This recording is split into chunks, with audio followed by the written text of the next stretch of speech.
4 दिन पहले Madhya Pradesh cricket association का चुनाव हुआ, जिसमें सेंट्रल मंत्री ज्योतिरादित्य सिंधिया के बेटे महान आर्यमन सिंधिया, यही नाम है शायद, उनको प्रेसिडेंट बना दिया गया। तो लोग उनके ऊपर नेपोटिज्म का आरोप लगा रहे हैं कि ज्योतिरादित्य सिंधिया के बाप माधवराव सिंधिया भी कभी एमपीसीए के प्रेसिडेंट हुआ करते थे, फिर वो खुद बने और उन्होंने अब अपने बेटे को भी एमपीसीए का प्रेसिडेंट बना दिया है। तो लोगों का आउटरीच मुझे समझ नहीं आ रहा है, क्योंकि आज़ादी के बाद से ही कुछ 400 से 500 फैमिलीज ऐसी हैं जो इस देश को चला रही हैं। चाहे नॉर्थ में जम्मू कश्मीर में अब्दुल्ला फैमिली हो, यूपी में मुलायम सिंह का परिवार हो, बिहार में लालू जी का फैमिली हो, असम में चले जाइए तो गोगोई फैमिली, महाराष्ट्र में चले जाइए तो Thackeray family, Pawar family, south में चले जाइए तो आंध्रा में वायसार की फैमिली हो गई, तमिलनाडु में करुणानिधि की फैमिली, जयललिता की फैमिली, उड़ीसा में नवीन पटनायक, खुद बीजू पटनायक के बेटे थे जो एक्स चीफ मिनिस्टर थे, गुजरात में अहमद हसन की फैमिली हो गई, केशुभाई पटेल की फैमिली हो गई, मध्य प्रदेश में दिग्विजय सिंह और कमलनाथ अपने अपने बेटों को सेट करने में लगे हुए हैं, हरियाणा में हुड्डा फैमिली है, चौटाला फैमिली है, जो बार बार चुनाव जीतते हैं और बदल बदल कर सरकार बनाते रहे हैं। अभी तक मैंने इस देश की सबसे अच्छी पार्टी बीजेपी के नेताओं का नाम नहीं लिया,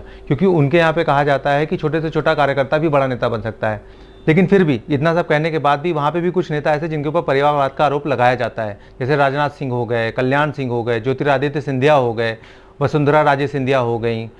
देश के होम मिनिस्टर अमित शाह के बेटे जय शाह बीसीसीआई से होते हुए आईसीसी तक पहुंच गए। नितिन गडकरी तो लेटेस्ट एग्जांपल है, जिनके ऊपर अपने बच्चों की कंपनी को फायदा पहुंचाने का आरोप लगा है। इतना सब होने के बाद भी इस पार्टी बीजेपी के सबसे बड़े नेता, सबसे अच्छे नेता के बारे में कहा जाता है ना उनका कोई बच्चा है, ना उनकी कोई फैमिली है, वो सिर्फ देश के लिए काम कर रहे हैं। ये सही बात है, उनके कोई बच्चा नहीं है,